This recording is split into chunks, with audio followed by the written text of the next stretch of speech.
तो देखिए ब्रिटिशर्स के जाने के बाद ये पूरा इशू यूएन में जाता है और 1947 में यूएन पार्टीशन प्लान लेके आता है जिसमें 2 स्टेट सॉल्यूशन लाया गया। 45% एरिया जो था वो पैलेस्टीनियों को दिया गया और 55% एरिया जूस को दिया गया और जो जेरूसलेम था वो यूएन ने अपने कंट्रोल में रखा।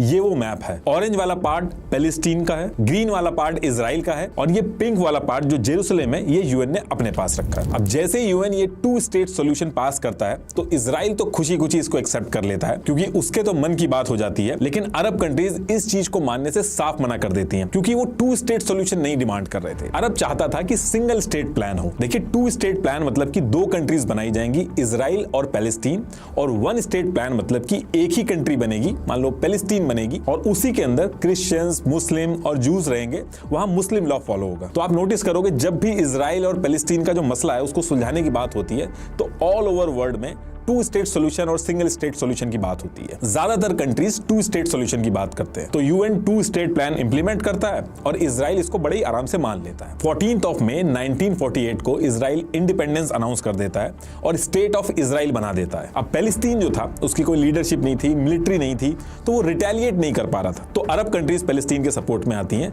14 मई 1948 को इजराइल बना था। उसके नेक्स्ट डे 15 मई 1948 को अरब countries Egypt, Syria, Iraq, Lebanon, Jordan मिलके इजराइल पे अटैक कर देते हैं। इजराइल छोटा सा देश था जिसको बने सिर्फ 1 दिन हुआ था, तो देखा जाए तो इतनी सारी कंट्रीज मिलके इजराइल को हरा ही देती, लेकिन ऐसा होता नहीं है। ये वॉर 1 साल तक चलती है और इजराइल अरब कंट्रीज को हरा देता है। और हराने के बाद क्या करता है कि यूएन ने जो 2 स्टेट बना के एरिया डिवाइड किया था वो तो दूर की बात, इजराइल उससे ज्यादा एरिया कब्जा कर लेता है। ये देखिए ये लड़ाई से पहले का इजराइल, और लड़ाई जीतने के बाद ये जो ग्रीन वाला पार्ट है ये एरिया भी इजराइल अपने पास ले लेता है। और इस इजराइल अरब वॉर के बाद एक एग्रीमेंट होता है जिसे आर्मिस्टिक एग्रीमेंट 1949 भी बोला जाता है। इसमें एक टेम्परेरी लाइन बना दी गई थी जिसे ग्रीन लाइन बोला गया था कि यूएन ने जो कहा है वो तो छोड़ो फिलहाल, जब तक कोई इस चीज का हल नहीं निकल पाता है ग्रीन लाइन फॉलो होगी। ये है वो ग्रीन लाइन वाला मैप। तो इस लड़ाई के बाद जो मैप बना वो यूएन वाले मैप से एकदम अलग बना। इसमें ये ब्राउन वाला पार्ट इजिप्ट के पास चला गया और ये पर्पल वाला पार्ट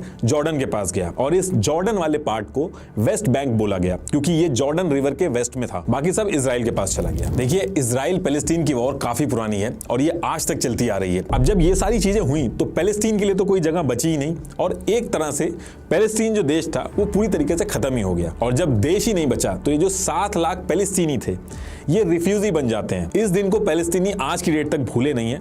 इस दिन को ये लोग नकबा डे कहते हैं। इसमें एक चीज और ऐड कर देता हूं कि अरब तो लड़ रहे थे पैलेस्टीनियों के लिए, लेकिन जब पैलेस्टीनी रिफ्यूजी बन गए तो ऐसा नहीं है कि वो जो रिफ्यूजी थे पैलेस्टीनी उनको अरब देशों ने ले लिया। तीनों कंट्रीज में से किसी भी कंट्री ने रिफ्यूजी को अपना सिटीजन बनाने का ऑफर तक नहीं दिया। इनफैक्ट उस टाइम पे इन कंट्रीज ने सिटीजनशिप के जो लॉ थे वो और स्ट्रिक्ट कर दिए थे। अच्छा, साइड से यूएन इजराइल पे कॉन्टिन्यूअसली प्रेशर बना रहा था कि ये जो 2 स्टेट सॉल्यूशन हमने निकाला था उसको फॉलो करो आप। इसके जवाब में इजराइल ने कहा कि हमें सिक्योरिटी का थ्रेट है, ये जो जॉर्डन और इजिप्ट के पास जो ऑक्यूपाइड एरिया है ये पैलेस्टीनियों को आप दे दो। लेकिन जॉर्डन और इजिप्ट ने कहा कि ऐसा करने से इजराइल फिर से हमारी पोजीशन खराब कर देगा और फिर से अटैक वगैरह कर देगा, इसलिए जब पूरा इजराइल हमें मिल जाएगा तो एक साथ पैलेस्टीनियों को बसाया जाएगा, तब तक ये हमारे अंडर में रहेगा। इस लड़ाई के कुछ साल बाद पैलेस्टीनियों को भी लगा कि हमारा खुद का भी कुछ होना चाहिए, तो 1964 में पैलेस्टीन ने PLO, पैलेस्टीन लिबरेशन ऑर्गेनाइजेशन बनाई, जिसका मेन एम था इजराइल से जमीन को वापस लेना। लेकिन शुरू में जब PLO बनी थी तो ये उतनी ज्यादा इंपैक्टफुल नहीं थी। अब इसके 3 साल बाद 1967 में फिर से अरब कंट्रीज इजराइल पे अटैक करती हैं। एग्जैक्टली 5 जून 1967 को ये वॉर स्टार्ट होती है और 10 जून 1967 को खत्म हो जाती है, इसलिए इसको 6 डे वॉर भी कहा जाता है। इसमें इजराइल इन 3 कंट्रीज इजिप्ट, जॉर्डन और सीरिया को फिर से हरा देती है। इस वॉर में इजराइल पहले इजिप्ट से गाजा स्ट्रिप लेती है, उसके बाद ये जॉर्डन की तरफ जाते हैं, उनसे वेस्ट बैंक ले लेती है और वहां पे भी ये रुकते नहीं है। इसके बाद ये सीरिया की तरफ जाते हैं और वहां गोलन हाइट जो है उसको ले लेते हैं और साथ में जेरूसलेम को भी अपने कंट्रोल में ले लेते हैं। अगर आपने हमारी पुरानी वीडियो देखी होगी तो आपको पता होगा कि जूस के लिए जेरूसलेम कितना इंपॉर्टेंट है। इस लड़ाई के बाद जूस ने यह कहा कि ये 18 साल बाद अपने किंगडम को वापस ले लिया। ये लोग अपने कैलेंडर के हिसाब से जिस दिन ये चीज हुई, इस दिन के बाद से इन्होंने अपने कैलेंडर के हिसाब से इस दिन को जेरूसलेम डे के नाम से बनाया। तो देखिए ये जब लड़ाई खत्म होती है तो इस लड़ाई में इजराइल के पास 100% एरिया आ जाता है। अब देखिए 100% एरिया तो मिला इनको, लेकिन उस एरिया के साथ साथ इनको 2 मिलियन पैलेस्तीनीज जो थे वो भी मिले। और इसमें सबसे बड़ा क्वेश्चन ये था कि जो पैलेस्तीन है वो तो देश बचा ही नहीं था, तो ये जो पैलेस्तीनी है, जो 2 मिलियन पैलेस्तीनी है, ये किस कंट्री के सिटीजन बनेंगे। अभी ये 2 मिलियन पैलेस्तीनी थे, इनको इजराइल सिटीजनशिप भी नहीं देना चाहता था इजराइल की, क्योंकि अगर वो ऐसा करता तो पैलेस्तीनियों को राइट टू वोट मिलता और फिर ये इलेक्शन में वोटिंग करते, अपने लीडर को जितवा सकते थे। तो ये सारी चीजें वो चाहते नहीं थे। ओवरऑल पॉपुलेशन से भी कंसिडर किया जाता तो पैलेस्तीनियों का जो नंबर था वो ज्यादा हो जाता, तो इनके हाथ में पावर आ सकती थी, इजराइल की पूरी मेहनत खराब हो जाती, इसलिए वो ये नहीं करना चाहते थे।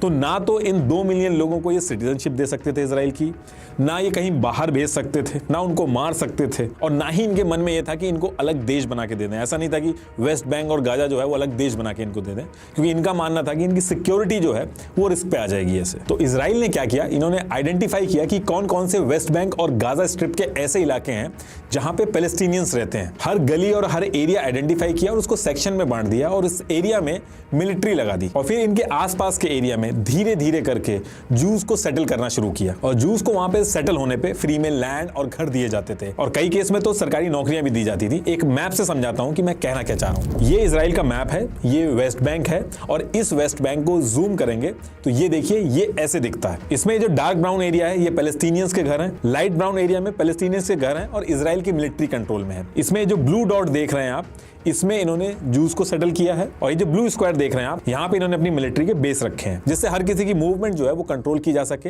अटैक वगैरह ना हो। और सेम चीज इन्होंने गाजा स्ट्रिप में भी की। देखिए इजराइल के इन एक्शन से समझ में आ गया था कि ये जो बैक टू बैक वॉर हुई है ये किसी को ट्रस्ट नहीं करेंगे, और इस जगह को ये पैलेस्तीनियों को देने के मूड में नहीं लग रहे थे। इसलिए आप देखोगे कि आज की डेट तक कोई भी इजरायली नेता हो वो कहेगा कि 2 स्टेट सॉल्यूशन होना चाहिए, लेकिन स्टेट के बॉर्डर क्या होंगे उस पे हमेशा चुप रहता है। यूएन ने इस चीज को लेकर काफी बार बोला कि ये जो जूस यहाँ पे सेटल हो रहे हैं ये इलीगल है, लेकिन इजराइल का कहना था कि हम अपनी सिक्योरिटी रिस्क पे नहीं डाल सकते। यही रीजन है कि जो पैलेस्तीन देश है वो गूगल मैप वगैरह पे अगर आप सर्च करोगे तो आपको मिलेगा नहीं, क्योंकि पैलेस्तीन जो देश है वो बचा ही नहीं। अच्छा, इसमें एक चीज और थी कि गाजा स्ट्रिप हो या फिर वेस्ट बैंक हो, इसके अंदर वाटर सप्लाई, इलेक्ट्रिसिटी, टेलीकम्युनिकेशन सब इजराइल का होता था। तो पहले 1946 में ये मैप था, फिर यूएन ने जो बनाया वो ये था, और फिर उसके बाद ये बना, और आज की डेट में ये मैप है। अब देखिए सारी चीजें जो इजराइल कर रहा था, इन सारी चीजों को देख के जो अरब कंट्रीज थी ये यूएन पहुंचती हैं और कहती है कि 1967 से पहले वाला जो बॉर्डर था, यानी कि जो ग्रीन लाइन थी, जो डिसाइड किया था हम लोगों ने,